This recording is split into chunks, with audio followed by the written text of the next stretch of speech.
Hello, everyone. Come on in. Tonight, I'm so excited for my guest that I have. We are in our first interview on women leading around the world. And we have a game changer and an agent of change tonight, and a young agent of change. And so I want to introduce to some of you, and for those of you who already know her, just give her plenty of love, Miss Simone Vaughn. Miss Saginaw County. Hi, Simone. Hello. Thank you so much for having me. Oh, I am just thrilled. And I'm thrilled to hear and just to talk to you tonight. So we're just going to have girlfriend talk, and we're going to invite everybody else in to kind of listen. All right? How's that for you? Well, you all come in. Hi, Dr. Dwan. We'll wait for the people to come in. That's Dr. Dwan Bright, all the way from Texas. See, Simone, you can get her on the line. See, all the way from Texas, Dr. Dwan. You all come on in, and we're going to get started in a few minutes. She said, hi, Simone. You look amazing. She always looks amazing. She's a queen. I told her tonight, I said, Simone, you always look amazing. Hi, Sean. Hi, Ronaldo. You have Barbados on the line tonight. Barbados should be on their way. You have DC. Ronaldo, you have Michelle McGregor. Hi, Michelle. They're coming in because they're hearing what we're talking about tonight. And I am just so excited, Simone. I want to thank you for accepting the invitation to be the first young woman that I talked to about leadership. Thank you for extending that invitation. I'm honored. There you are. So we have Barbados. Hi, Roseanne. Barbados is on the line, Simone. All the way, Roseanne King, all the way from Barbados. So you have the islands on the line tonight. Hi, Deidre. So Simone, I want to open up by tell the audience, because everyone doesn't know you. And so tell us a little bit background, who you are, where you grew up. Tell us about you. All right, no problem. Hi, I'm Simone. I'm 23. I'm a Saginaw native. Grew up right in the Saginaw Public School District. I currently go to SBSU. I did also go to Delta, where I received my associates in liberal arts. I'm now at SBSU studying communications and with a minor in Black studies. I work at Ford Motor Company as a product specialist, so basically an auto show host. I travel around from state to state to the auto shows, and I'm the one presenting for Ford. I am also a part of the Detroit Tigers Energy Squad, and I'm a tour guide for SBSU. Woo! All right, Simone, you made me tired just listening to that list, girl. You made me tired at 23, having accomplished some things and listening to that list. Hi, Kathleen. Welcome. Hi, Lula. Welcome to the call. They're coming in. I got a little tired just listening to your list, Simone. But what I am happy about is at 23 that you are really out there doing it. And I was talking to you the other day, and I told you, I remember Simone, because I knew Simone originally from church. We attended the same church. I'm in West Virginia now. But, and I said, I remember Simone when I would see you all the time. You were there with your mom. And I didn't even know what your voice sounded like. We were laughing about this the other day. And I watched you grow into this beautiful young girl to this beautiful young woman. And now you're speaking, and I'm just amazed. Tell us about that. Were you shy, or tell us about that? Because there's a lot of young girls out there now that would secretly want to do what you're doing, but they're thinking, I'm shy, I don't have enough self-esteem. Tell us about that. Of course. So with me, I think it wasn't really so much me being shy. I was just quiet. Okay. So there's a difference. There is a difference. Yeah. Oh, yeah. So I do see that with a lot of people, not really being so much shy, just quiet. I've had my own little comfort zone that I did not want to leave. And I feel like the moment I left that comfort zone is when everything changed. But I can still be a quiet soul to this day, but it takes a lot. I just got to put myself out there. And I'm good to go. Well, it's amazing because you see a quiet person and you don't realize, hey, they could turn it on, and you're like, wow. Okay, there are going to be people that you meet on this journey now, and they're never going to believe that you were quiet. Never believe it. But You said something that I think is so key to leadership. You said that you got out of your comfort zone. And, we always say that growth starts, it happens outside of your comfort zone. Talk to us about when you first realized that you needed to get outside of your comfort zone. What was it that made you think, I need to get outside of my comfort zone?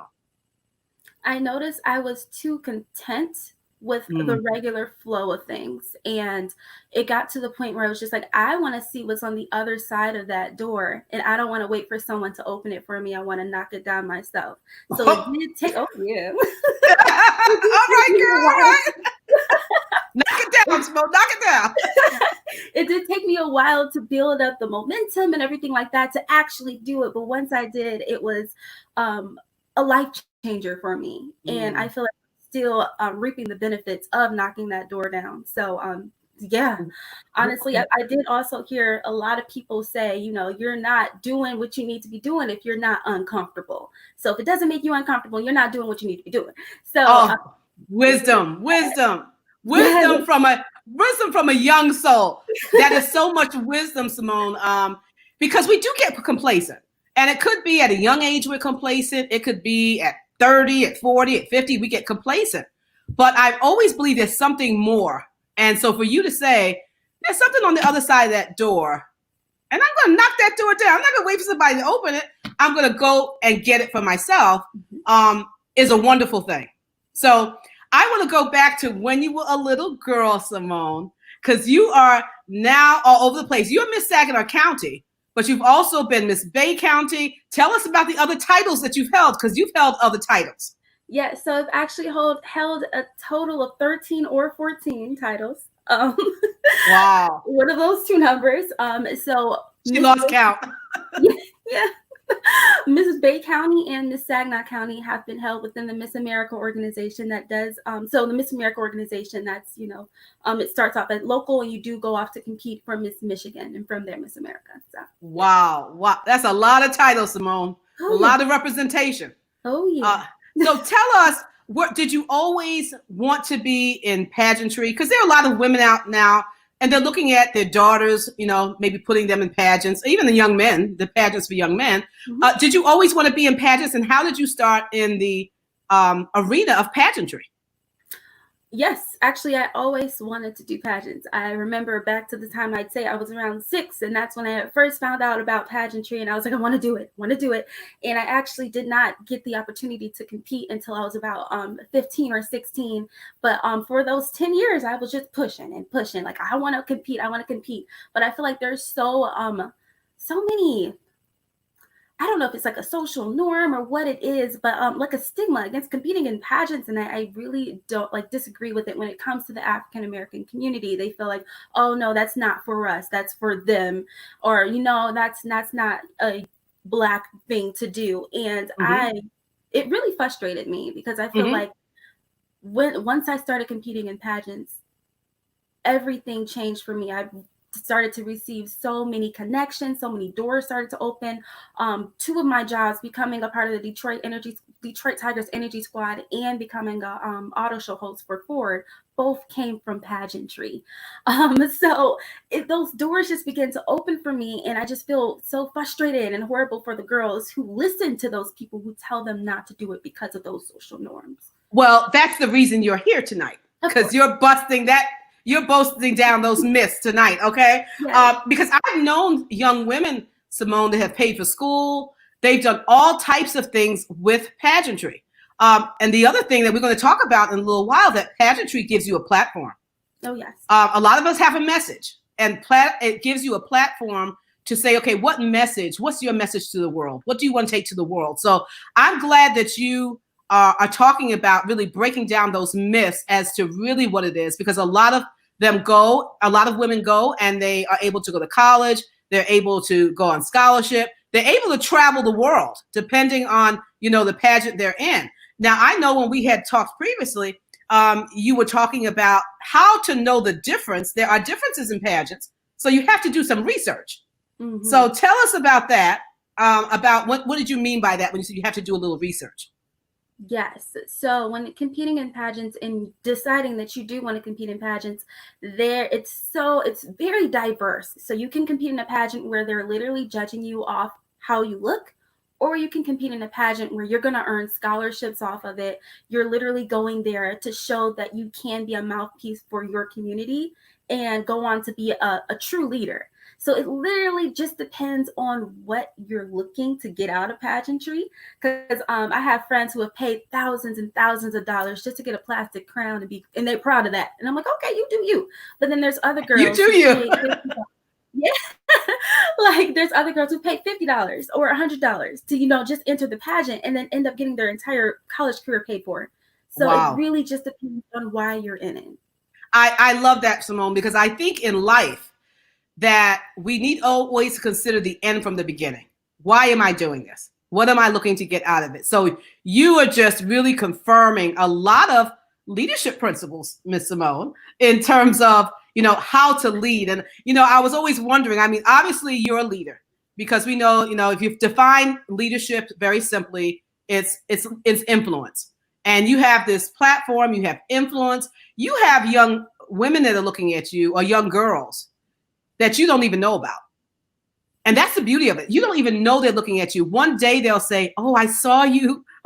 You'll say, I'm not that old. You'll say, I saw you when I was 3 years old and I wanted to be just like you. And so, when you think about leadership, Symone, you said it was a while before you got involved in pageantry. When did you have to convince your mom to get involved? How did you get involved in pageantry? What was the first? Just tell it. There was there's a lot of convincing involved for sure. I mean, because you putting your daughter pretty much foreign, you don't know anything about this. You don't have this. That's pretty much where my mom was, when I was.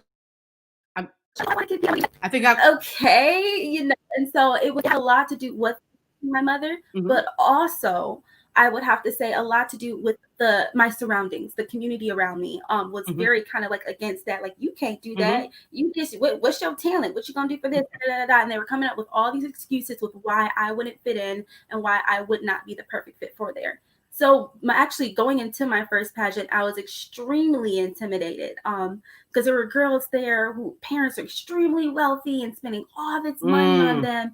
And I was coming there with a much smaller budget than everyone else. And so it was, I was kind of like, man, I should have listened to everybody who was saying that. I don't belong here. And I became so popular off of that one pageant. And I kind of just took off from there. Just catapulted I don't know. I just feel like, yes. And it's like, from then I just realized that, wow, like, I'm, standing up for those girls who thought that they couldn't do this. And, here I am. So, hey, we can do it. Absolutely. Pretty good at it too. So, Symone, sometimes it just takes someone to blaze the way for us and to say, I can. And that one time to experience success, and the success of getting to meet people, to know people, to have these doors that open to you. And so I think that's absolutely wonderful that you took that opportunity to go out and do that. But the thing is, I'm sure when you first went out there, it wasn't about everybody else. But once you got out there, you say, I got so popular doing this one pageant, you begin to realize how much you influence other people. And so we've been talking last night with Dr. Diana Cannoli. She set the stage last night, and we were talking about women that are leading literally around the world, that are leading nations now, and how well women are leading. Let me ask you this. What do you consider your leadership strength to be? What is your strength? Ooh, it's going to sound real cocky, but it's okay, because that's all right, say it. Look, I know how to calm you down, Symone. Oh, my goodness. I know that when I walk into a room. Oh, check your mic, because we got. Okay, we got to make sure we hear you, because you're breaking up a little bit. You're breaking up just a little bit. Okay, go ahead. Can you hear me? Yes, okay. I want to make sure we hear you. Yeah, of course. When I walk into a room, I make sure I command everyone's attention. So I'm a public speaker, and I feel like that is a very strong and important trait to have as a leader. Because if you can't speak to your people, you're not going to be doing as well. I mean, you can have a plan, but if you can't communicate, that's a coming from a communication major, you know. Well, I was going to say, I mean, after all, that is your major, right, Simone? Yeah, well, that's an important point, Simone, because we know that public speaking is the thing that people dread the most. They're the most afraid of. Mm-hmm. So, I love the fact, you said, well, this might sound a little cocky, but go ahead and say it anyway, Simone, because I think women have to be bold. You have to be bold, and you have to know who you are, what you bring to the table. And if you walk in the room and you command, I remember Bishop Jake saying one day, you can walk into the room and command a room. And once the world turns to hear what you have to say, you better be saying something. That's right, Simone. And I know you're saying something. So I know that your platform, tell us about your platform, because that is your message. And that's what voice you're elevating. You're using your voice to elevate a platform tonight. Tell us about that platform and how you chose that platform. Yes. So my platform is There's No Place Like Home. So that deals with homelessness awareness, not only in Saginaw, but all around the Great Lakes Bay region. So I work with the Good Samaritan Rescue Mission and the City Rescue Mission, basically raising money for different homeless shelters. We're actually just getting done building a homeless shelter over in Bay City for their youth shelter, which is going to accommodate 12 people at a time. So they're just getting that finished, and they're about to open the doors like any week now. And then we're also doing something called Impact Designs, which makes sure when people do transition from that homeless shelter into a place to stay, that they have furniture and things like that. I also do tons of clothing drives. I visit children. I just get the word out there about homeless awareness. And how I got into that is obviously let me just go ahead and so as a child, my mother and I did experience homelessness. And so for a while, I didn't really say anything about it. My platform was different. It had something to do with community service and then a nonprofit. And I was like, I really need to get to something that is very touching to myself, like something I'm extremely passionate about. And so it wasn't until I hit that thing that things really just took off, and I started to notice that I was really making a difference.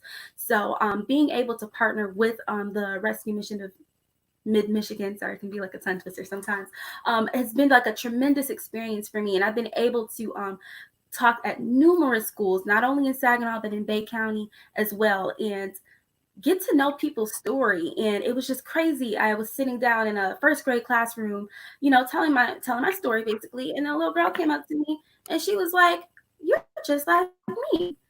And it was a little Caucasian girl. And I'm like, "What is she talking about?" And then she started to tell her story. And I'm like, "Oh my God." And then I started to notice more stories similar to that little boy started to come up to me saying that. And then I went to a middle school and they were talking to me about it. And I'm like, wow, the second you open up about your testimony is the second that other people are going to feel like they are not alone. And so it made me so proud to be able to share my testimony and be open about it and, be like, yeah, this is what happened, but this is what I'm doing now. So that's the beauty of Simone. That's the beauty of it. And I love that what you said about that, because a lot of times we try to hide those things, like you said initially, and you pick up something else that may sound good, to other people. And then you go to your authentic place. That place you talked about, your authentic place. Because when you reach the authentic place, that's where all the doors swing open.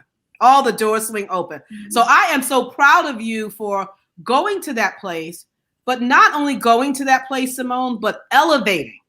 Because when you elevate the issue of homelessness, you also elevate the people. You elevate the people. I'm sure you can tell me about people that you've met, and they all, like you said, have different stories. But I think we have to take the time to listen to the stories. Tell us about how important it is for us to not think that, oh, that's them, it's not us. How important it is for us to really see, listen, and then do something about the issue of homelessness in this country and around the world. Of course. So, just as you were saying, everyone's situation is unique and no situation is just like the other. So, you never, unless you literally sit down and talk to that person, you are in no place to judge on how they got there.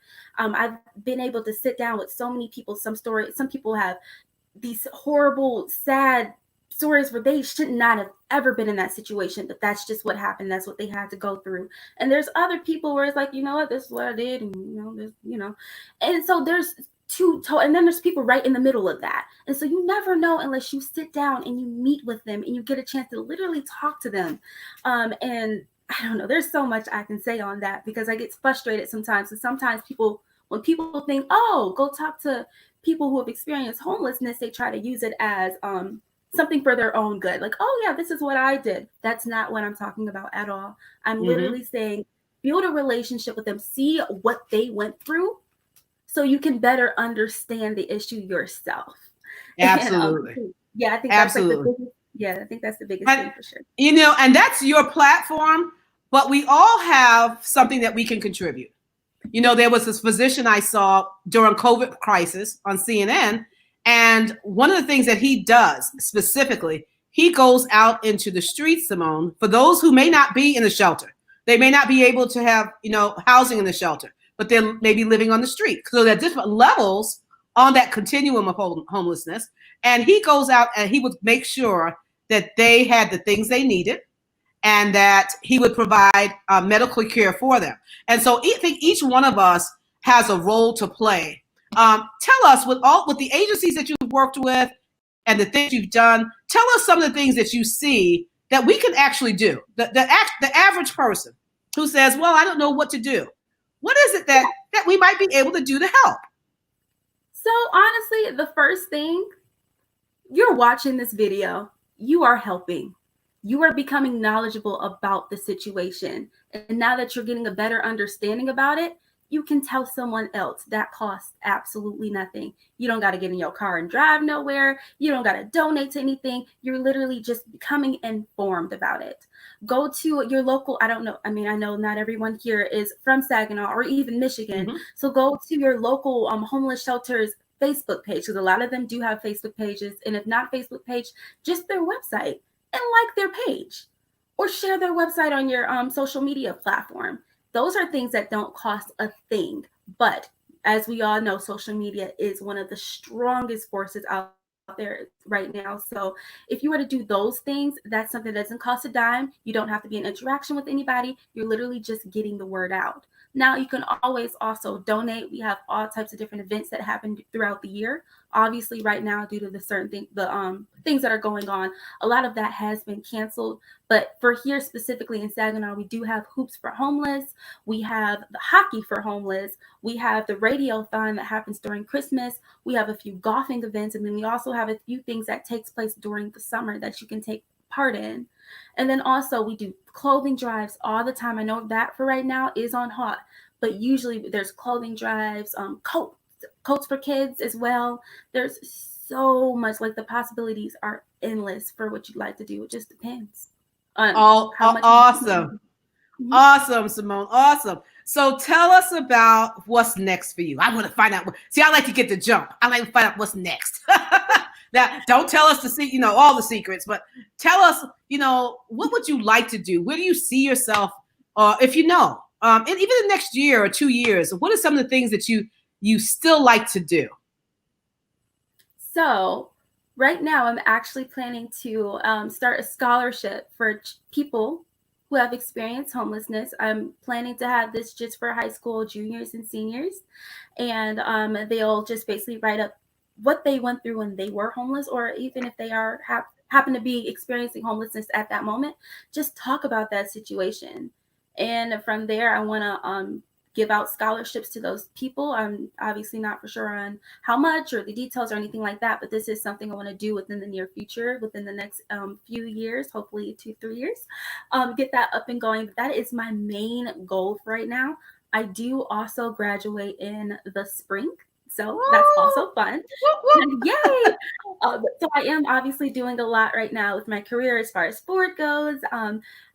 Don't know where that will lead. And I feel like you never know. Totally. Yep, exactly. And I feel like a lot of actually, you and I were just talking about this, about how some people are like, oh my goodness, I don't know what I want to do, and things like that. It's absolutely nothing to feel bad about. I personally do not know what I want to do. Communications is a large field, Absolutely. but I have a lot of connections and a lot of opportunities out there, and I have time to explore all of those.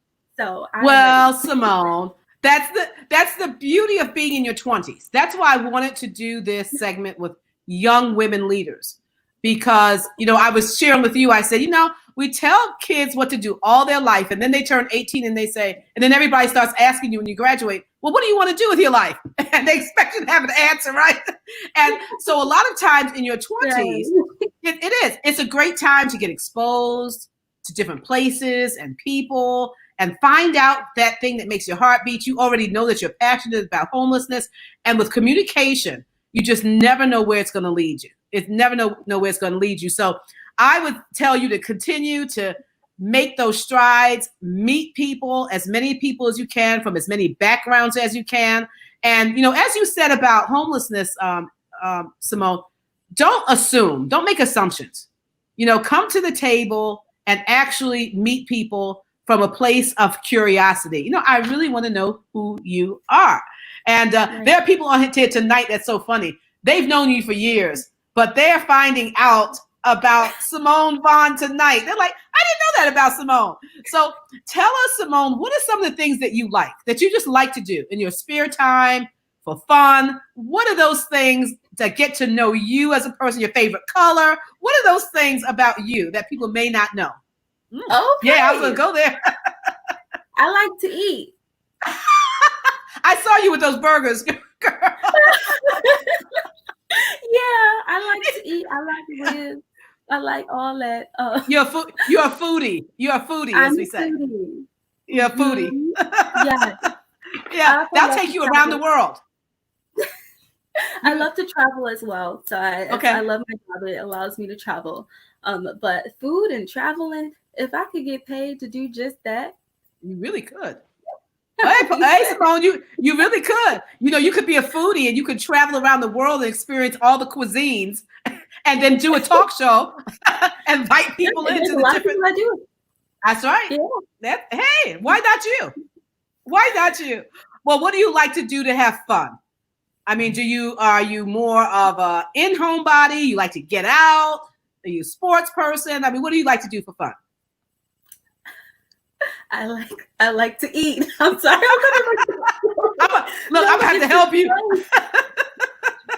I'm gonna have to help you, Symone. I'm sorry, but yes, no, that's a hobby. Yeah, no, but I also love to travel too. I do. It's definitely a huge hobby of mine. Traveling. Mm-hmm. I like speaking, and I know that shouldn't seem like a hobby, but I actually love it. I love it. Like, it's everything to me. But yeah, there's a lot of opportunities out there for that, and really, we're laughing about it, but even traveling, is huge. So, is there a particular place that is a dream? All of us, I think, in our lives have a dream place, and the dream place changes in our lives. Is there a dream place that you think you'd like to travel right now, if you could? Africa. What part of Africa? Ghana.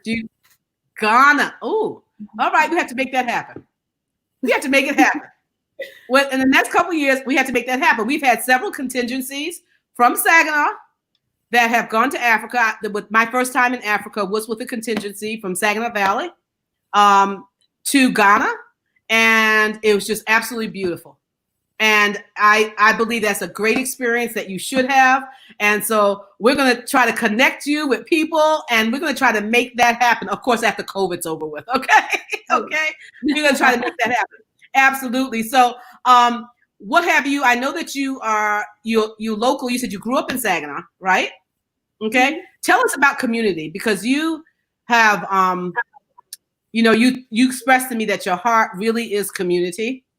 And making sure that, boys and girls have opportunities within the community they're in. Because Saginaw is a small community, relatively so. So how are you doing that? I know you're working with some organizations, but tell us more about how you're doing that.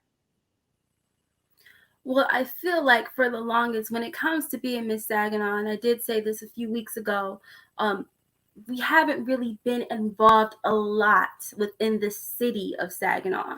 And so what I'm looking to do with my title specifically is make sure that we are bringing people together, and my main focus is our children. So I want to be able to make sure that I'm in those schools no matter what. I want to make sure that I'm in all the elementary schools for Saginaw Public Schools, and of course Carlton and Bridgeport and those schools as well. But I want to make sure that I'm really making connections with those kids, because I mean, if you start a foundation while they're young, you have a very, very good chance of making sure that sticks when they grow up. And so I feel like that's like the biggest things for me. When community comes to mind, children comes to mind for Wow. me. Yeah.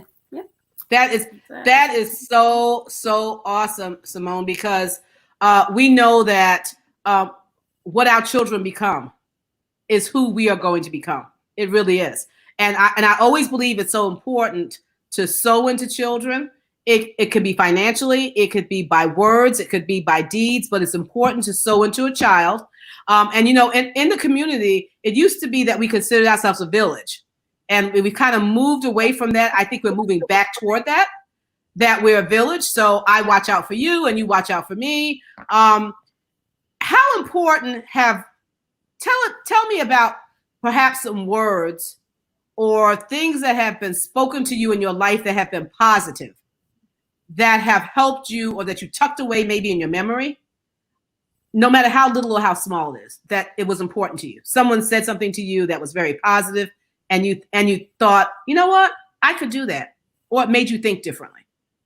Can you think of anything? Yes. So growing up all the time, people used to always tell me that I was different. Sometimes they mean it in a mean way, and other times they meant it in like, you're different. And I was like, first I'm like, yeah, I know. And then after a while, I was like, you know what? I am, aren't I? And I just took it and I just went with it. And so like literally when I'm doing things that I'm like, what to myself? And then at the end, I'm like, yeah, I can't believe I just did that. I think back to like when I was a kid and people used to always tell me like, you're different. And so I know that's probably not exactly what it's exactly what came to mind when you said something that people, and I'm like, yeah. I love that. I love that. Is that there for me? And absolutely. Look, being different got you here, right? You're not doing too bad, not too shabby, Symone. So I love that, Symone. Yeah. I love that. I love it.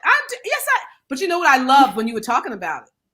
You said, yeah, I used to look like this. And then you lifted your head and you lifted your chin and you said, I am different. And I love that message, because I think children need to hear that message, that it's okay to be different, that God made you different, and it's your difference. It is your difference. It's not sameness. It's your difference that makes you stand out in the world. And it's your difference that allows you to bring the message that God gave you to bring. So I want to thank you, Symone, for being different and for embracing difference and for really looking to bring this positive energy into Saginaw, into our children, into the communities, and into the schools. So as you were growing up in school, what are your favorite experiences?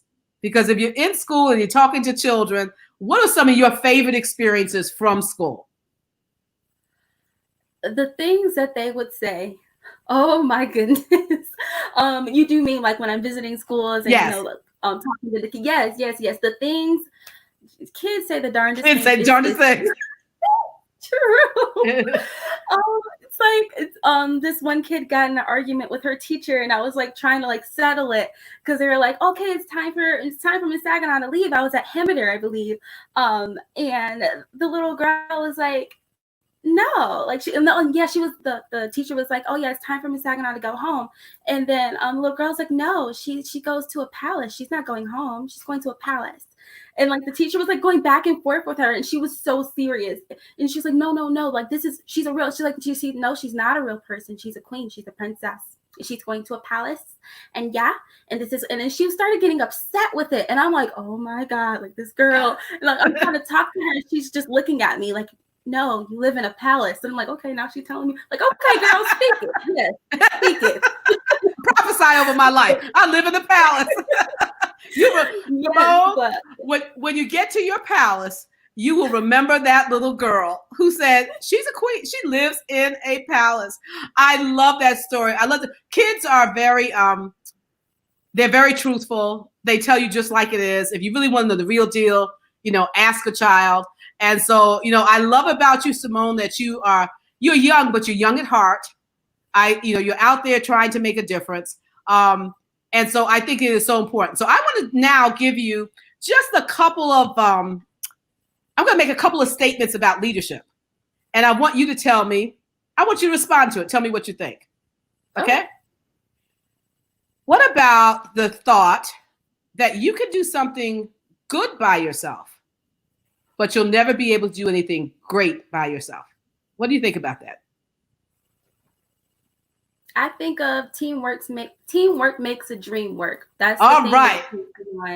Yeah. So yeah, first I was like, what you mean? What you mean? She had to translate it in. She had to translate it into her young. Teamwork makes the dream work. Yeah.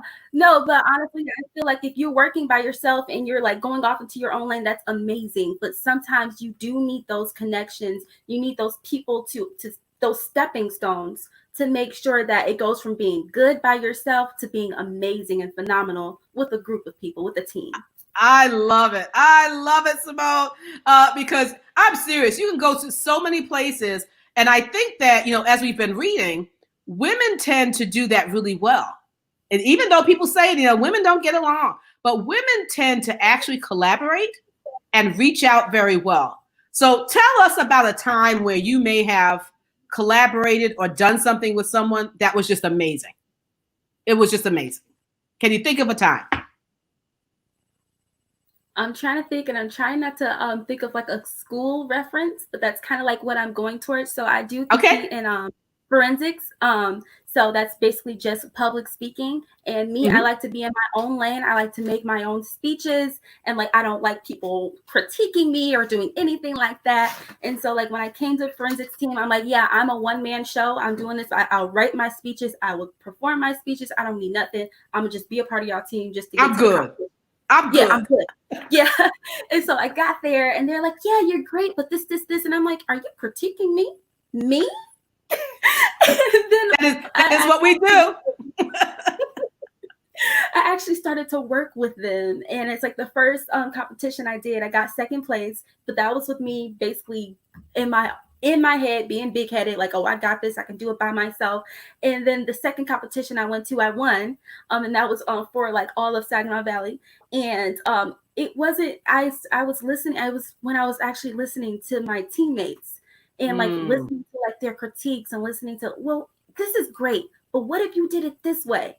And instead of me going, if you don't go on, I actually was like, okay, I think we can compromise. Let's compromise with it. And I feel like that was a big learning experience for me because that was less than a year ago. But oh wow, that's awesome! That is awesome. Let me tell you something, Symone. There are people. All right, now if it's you out there, don't say anything. But there are people who are 40, 50, 60, they haven't learned that. They haven't learned. So for you to learn that and get that experience and that lesson at 23, that is phenomenal because it shows us that everyone's valuable. And even though we are charting our course, there are people who come along in our lives who have something to offer us. And if it could just up level us just a little bit, it takes you from number 2 to number 1. So that's good to great, Symone. That's good. So tonight, Symone, have a surprise for you because I know one of my goals here is to really up level young women. First of all, I have 2 gifts for you tonight. And I'm going to tell you about the gifts. But the first, but I love to give you gifts. Okay. So, I love doing that. So, but before we do that, I want to introduce you to someone. And when you're talking about homelessness, she's a friend of mine. I met her a couple years ago. We're in an accountability group together. Phenomenal woman. Her background is nursing, but she had some experience with homelessness in her life. And her and her husband wrote a book about homelessness. And they've gone out and they have, are going out in the process of going out and putting a program together to really elevate this issue. So I would like for you to meet her tonight and for you two to connect, because I think she could be a great resource for you in this area. Her book is called Life at Ground Level. And it is, can you see that? It is phenomenal, phenomenal. So I am going to purchase this book and send it to you. I have my own copy. You can't have my copy, but I'm going to send you her book. That's my gift. And then I'll tell you what the other gift is after we talk to her. So I'm going to bring Janet in. Hi, Janet. Hi. How are you? I'm fine. How are you? Good. Were you sitting back there listening to me and Symone? Yes, I have. Yes. Symone, this is Janet Black. This is Janet Black. And Janet, this is Simone Vaughn. Symone is Miss Saginaw County. And her platform is homelessness. So I wanted you to come in because I wanted you to, first of all, to tell the audience a bit about what you've done and what you're doing with homelessness, why this is important to you. And then I'm just going to have you and Symone kind of meet and connect, because I think that you'll be a great resource for her. And I just want to add to her community of people, and yours too. So tell us, Janet, about who you are and how did you get involved in this issue? This is your book. Yeah. You and your husband. It actually started out with my husband. Many years ago, he was homeless on the street as a result of several factors: a divorce, a job loss, a couple of hospitalizations. And at the time when he got off the street, he was thinking that he wanted to write a book someday about his experiences so that other people could understand it. And so after we were married, he eventually did start working on it, and he struggled along with it for 8 years, and he had 3 chapters. And a few years after he started working on his, I wound up becoming disabled. And so we could no longer stay in our home. We lost our home. And fortunately, though, I had a 401k, so we could buy a motorhome and we had someplace to live. So we didn't end up on the street. But anyway, it's like, here I was, a nurse practitioner with all this experience and knowledge and stuff. What do I do? So I started writing books, and I put out, I think I had published 5 health-related books, nonfiction, before finally deciding that I needed to help him with his. And so in the matter of about a year and a half, it went from 3 chapters to 45 chapters. Wow. And yeah, I wound up writing backstories on the characters and stuff, but we wrote it as a novel. And the reason we wanted to do that is because if you've read any of the books about homelessness, most of them are full of studies and statistics, and your average person is not going to read them. They're boring. You agree with that, Symone? Yeah, because people don't want to be a statistics, so I can. Yeah. But people don't want to be, no matter what their circumstances, they don't want to be a statistic.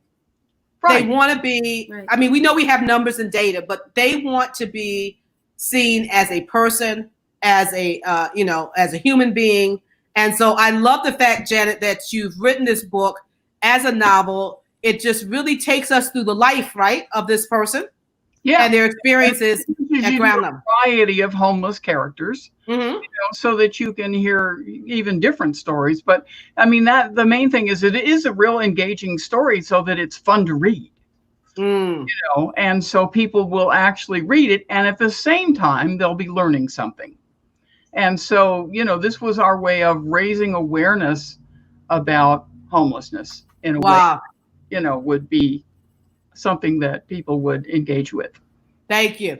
And so I just want to let people know that Janet and her husband also going to do a program for churches. Because a lot of times, Symone, we don't know. A lot of people think that they have to engage with homeless people different. I mean, they're human beings. Okay, so you talk to them. tell us, Simone, about your engagement as you go in and you engage with people who are homeless. Do you talk to them differently? Do you try to find out who they are? How do you engage with someone who's homeless?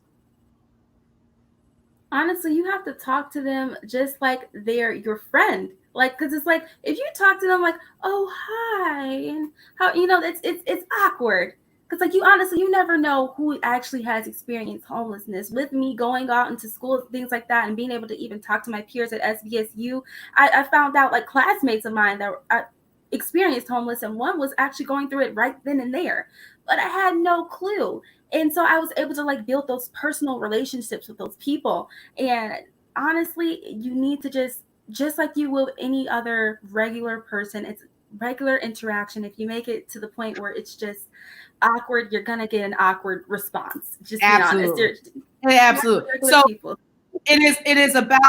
it's a state of where I am right now. It doesn't define who I am and the gifts and what God has placed in me and my value. And so I think that's very important. So I want to thank you two ladies.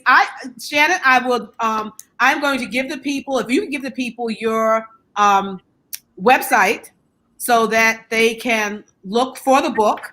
They can get it on Amazon. I got my copy on Amazon, but it's an actual great read. It's called Life at Ground Level, Homelessness, Hopelessness, and Redemption, as seen through the eyes of America's invisible people. Absolutely. First of all, I love the title of the book. I love the title and subtitle of the book, Janet.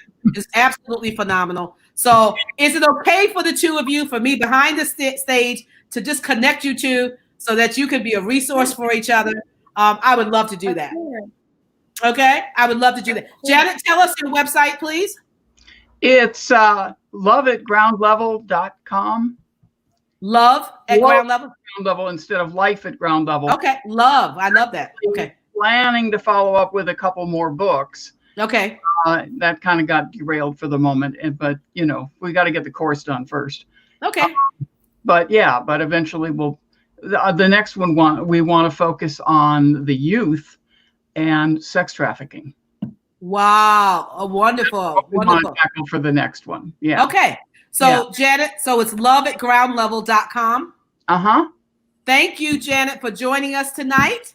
And thank you for having me. Yes, and Simone, I just want you to meet another woman from a different part of the world. Janet, where do you live? What part of the country are you in? Right now, I'm in North Carolina. I've lived all over the place. See, North Carolina. Okay, but I see. So I want you to I went to school in San Diego. I practiced as a nurse practitioner in Washington State. And I started out in New York State, so I've been up everywhere. Thank you so much. So thank you, Janet, for popping in.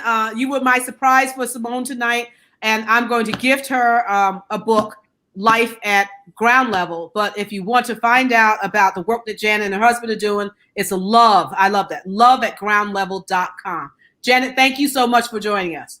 Thank you. All right, bye-bye. Simone, I wanted you to meet her as a resource. The other thing, Simone, this is what I believe. I believe that whatever you do in life, perfect it. And I just think that you have taken that step and you've opened so many doors. You've gotten doors that have opened. So the other thing I want to gift you, I want to gift you my next leadership mastermind. I want to give that to you free so you can come into the mastermind and you can meet new people from around the world and who are leaders and who are leading like you. It's going to be phenomenal. So I will send you. Yeah, wonderful. Good. Wonderful. So I will send you the book, Life at Ground Level. That will help you in, as you go in on your platform. And then I will get in touch with you about the mastermind so that you can join in with like-minded people and you can grow. I am so happy that, your thoughts about, growth happening outside of your comfort zone. So give us parting words, Simone. I had asked you this the other day. I said, if you were, because you talked about youth and you talked about, children, if you were to give advice to young people right now who are pursuing their dreams, or they have a dream, or perhaps, Simone, they don't really have a dream right now, what would you tell them? So just like you had asked me just a few days ago, and I said, yeah, I gotta think about that there. And so I thought I was gonna have like this groundbreaking, like, ooh, you know, and then I thought about it, and I thought about, okay, well, what would I would have told myself back then, you know, looking at, you know, girls that are in the position that I'm in now, and I'm like, it would be to keep going, because I noticed, and I'm gonna have to do with a lot of backup on that one, because I noticed that, like, when I was going, like, trying to get to where I am now, and I'm still trying to get to somewhere. This ain't the end for me, but I was trying to get to that point, and I felt like I kept on hitting doors that just wouldn't open for me, and dead ends, and it was just so frustrating for me. And at times I was just like, you know what, I'm just gonna try another way, and I'd give up, and then like a year later I'd come back to it. And it's like, instead of doing all of that, if you just keep pushing, keep going, and don't let anyone tell you what they think that you should be doing. Go with what you know you need to be doing. And I noticed, like, once I stopped thinking about other people's perception of what I should be doing, or just other people's perception of, don't know words right now, other people's perspective of me, just period, everything just changed. And so now I'm living my vision and going out with my vision and my goals. And I'm twice as more effective this way. Wow. I love it, Simone. Simone, I am so glad that we got to spend this time together. I'm telling you, because I'm just amazed at having watched you've grown and developed into this confident young woman who is out there, but not just out there, but giving back, you know, in the community, giving back and saying, you know, I have a voice. We all have a voice, and I want my voice to count for something. So, Missy, I am going to continue to watch you. And there's someone else I want you actually to meet. Let me ask you this: Are you planning to continue in pageantry? That honestly depends. It depends. It's a lot riding on that. That's a big question for me right now. Okay. And it has a lot to do with how this year is going to ride out for me. Okay. Because I'm noticing that my head is at a different spot, and I'm starting to get more of a passion for the community than I am a passion for the crown. So, whoa, I love it. I love it. But let me tell you, sweetie, you are leading with a crown. But I am going. There's another young woman I'd like to introduce you to, and we'll set that up. And she's doing some phenomenal things nationally. Okay. And she's leading with a crown also. She's done pageantry, I think, all her life. She went to the Miss America pageant or whatever, but you two need to connect. You need to connect. So I'm going to make sure that you connect. I love that. But just always remember, Simone, that this crown has given you an opportunity to lead. And I want to thank you for leading with grace, for leading with such grace. And I'm not going to cry. I'm not going to do that. For leading with such grace, and for giving our young daughters an opportunity to see someone who looks like them and that they can aspire to be. So I want to thank you for being a role model. I want to thank you for leading with grace. I want to thank you for your intelligence. I want to thank you for speaking so well. I assure that I will see you on the stage, not with a crown, but speaking profound words to people as they listen to just hear your voice. So, my sister, I am glad that you have a message, that you have elevated that message, and in the process, you have elevated our community. I want to thank you so much. People, I want to thank you all for being. We have a few minutes. Does anyone have a burning question for Simone? If you do, put it in. I might ask it. We'll see. We'll see. I might ask it. If you have a burning question, we have just a few minutes. But Simone, you're absolutely wonderful. And I know that you've had people along the way that have supported you. Someone says you inspire. You do that with your smile. Oh, you do that well, Simone. I've watched you, like I said, for a long time, and I am so proud to have had this moment with you, and to have had you to be the first person to kick off this women leading around the world, because I really do that. You your scope and the scope of who you get to impact is literally going to go from where you are to around the world. You are fun. They're saying you are phenomenal. All these beautiful comments. So proud of you. You're impressive, Simone. You speak well. All of these good things. So I want to make sure we heap all that love on you tonight. I want to thank you, Simone, for being here. I want to thank everyone else. Hi, Diane. I see your mom's there. So proud of you. I know she is. She's there. And I want to thank you all for being with us tonight. Next Tuesday, and for the next 6 Tuesdays, we will have other women from around the world. Now, we have a contingency coming in from Barbados. I have people coming in from Africa, Simone, London. And so we have people from around the world that are going to come in, women that are going to come in talking. But I do have 1 week where I'm going to be talking to men. And I want you all to hear this. It's still going to be women leading around the world. However, I'm going to talk with men who are raising daughters, because I want to have a conversation with them about how are you raising your daughter? How are you speaking to your daughter? How are you talking into how are you speaking into their life? And are you preparing them to go out to the world, into the world as a human being, but to go out into the world as a confident woman? So we're going to have a good time. And then I have Dr. Dawn Bryant's going to come on at some point, and she's going to talk about the how to be that confident woman. So we're going to have fun. We'll see you next Tuesday, guys, at 6 o'clock. Invite someone to come. Our goal is to lift women up and to let women know, and young women, that you can be anything you want to be. So thank you, everyone, for joining, and we'll see you next week. Thank you, Simone, Miss Saginaw County. Thank you. Thank you so much.